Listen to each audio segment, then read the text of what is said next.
Okay guys, ito magbibideo na ako. Huwag kayong nagpapapaniwala dun sa Batman ng Pinas na page.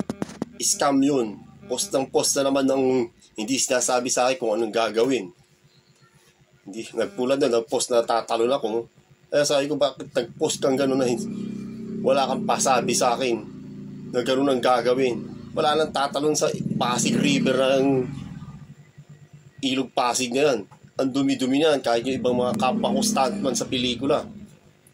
Ewan kung tumalon pa sila, hindi ka mamamatay dun sa stunt o sa lunod dahil pwede mag-life jacket.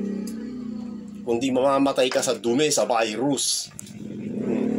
Kaya wag na kayong i-unlike, i-unfollow nyo lahat yun.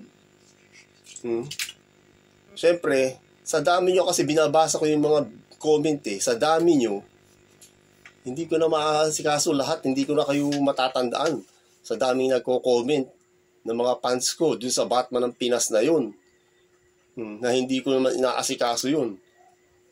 Kahit nga yung isang page ko na Batman of the Philippines, meron din akong admin talaga dun. Gusto nyo, dumiretso kayo sa YouTube channel ko, Team Batman Alas.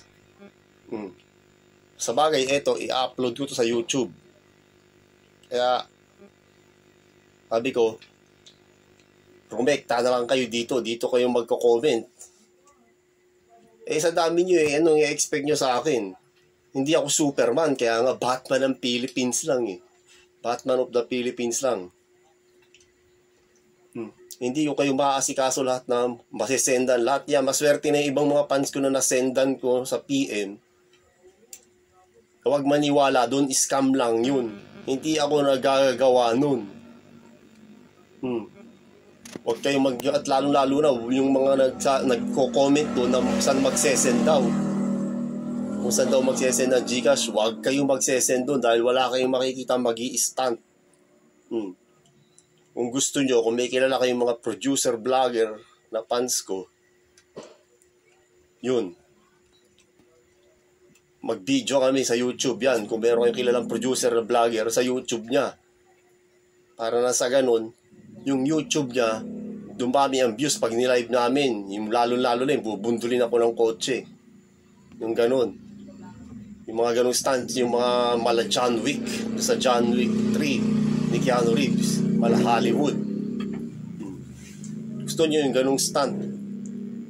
Kung meron kayong kilalang producer, vlogger, syempre, hindi ko na kayo masesendan lahat sa dami. Kaya sana maintindihan nyo ako sa dami nyo.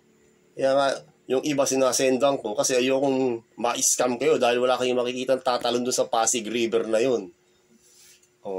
Okay, paano guys? God bless you na lang lahat.